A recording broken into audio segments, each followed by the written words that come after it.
Pour créer ton effet de vraie réelle perspective, tu vas commencer par changer de caméra. Donc tu vas venir dans la caméra extérieure, R, et tu vas le replacer derrière la maison afin d'avoir ta maison, la forêt et la montagne en enchaînement. Ainsi tu pourras observer plus correctement ton effet. Tu vas aussi t'intéresser à la position de la target de ta caméra qui te donnera une indication pour régler ton vraie réelle perspective. Ici, elle est dans le jardin, donc sur la maison. Cela va nous servir à régler la distance du verre réel perspective. Donc tu vas re-rentrer dans ta caméra et pour créer ton effet, tu rentres dans le menu rendering, environnement, dans la partie atmosphère. Tu cliques sur Add pour ajouter un verre aérial perspective. Afin bien sûr de voir tes réglages, tu peux lancer un verre frame buffer en interactive. Tu vas ensuite descendre dans le menu d'environnement afin de régler ce verre réel perspective. Tu peux déjà constater un peu son effet ici au niveau du brouillard que tu vois. Je vais d'ailleurs retoucher un peu ma caméra pour regarder un peu plus vers le haut, comme ceci. Et tu peux d'ailleurs t'apercevoir que ta lumière de soleil va directement impacter cet effet, on pourrait dire un peu de brouillard qui casse les contrastes sur la profondeur.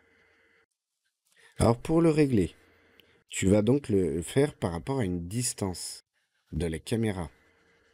Et c'est là où ta target peut être intéressante puisque si tu rentres dans la sélection de ta caméra, tu vois que ta target ici, elle est à 7298. Ce qui veut dire que l'effet va, on pourrait dire, commencer autour de 6000. Ça veut dire qu'elle va commencer avant ta target. Donc si tu voulais que ta maison soit parfaitement claire, mais que l'effet soit un peu plus éloigné, ici dans Visibility Range, un peu dur à dire, je vais mettre au-delà de ma target, c'est-à-dire par exemple aux environs de ma forêt, je vais mettre 9000. Ça va donc reculer un peu l'effet et rendre ta maison plus contrastée. Ensuite, tu vas pouvoir changer la hauteur de l'application de l'atmosphère. Pour le moment, il va jusqu'à 6000 mètres.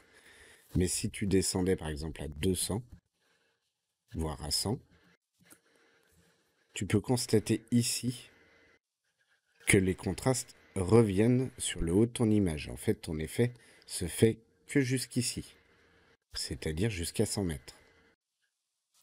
Donc là, je veux que ça prenne toute la montagne, donc je vais remonter au moins jusqu'à 500 ou 600 mètres.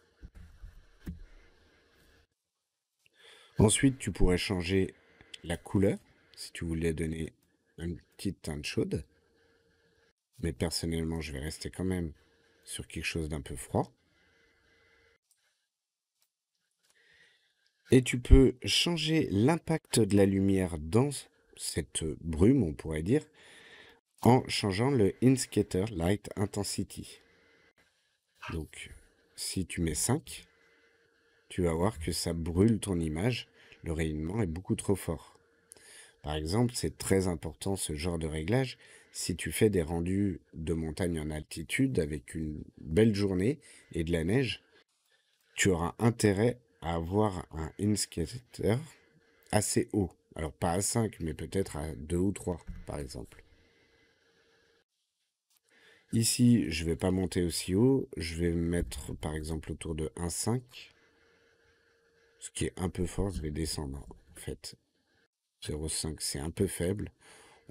En fin de compte, au niveau de 1, j'étais pas mal, donc je vais me mettre à 0,8. Voilà, pour juste baisser un peu. On pourrait aussi lui demander à ce que l'effet affecte les rayons d'environnement. Ainsi, ça récupère, on va dire, les rayons venant de ton environnement et donc les teintes. Mon réglage est fini. Ça peut être quand même intéressant en vue intérieure puisque tu as une fenêtre qui donne sur ta forêt et sur les montagnes. Ça va vraiment rajouter un effet. Donc là, si tu rentres dans ta caméra donc de salon, tu pourras le voir à travers ta fenêtre.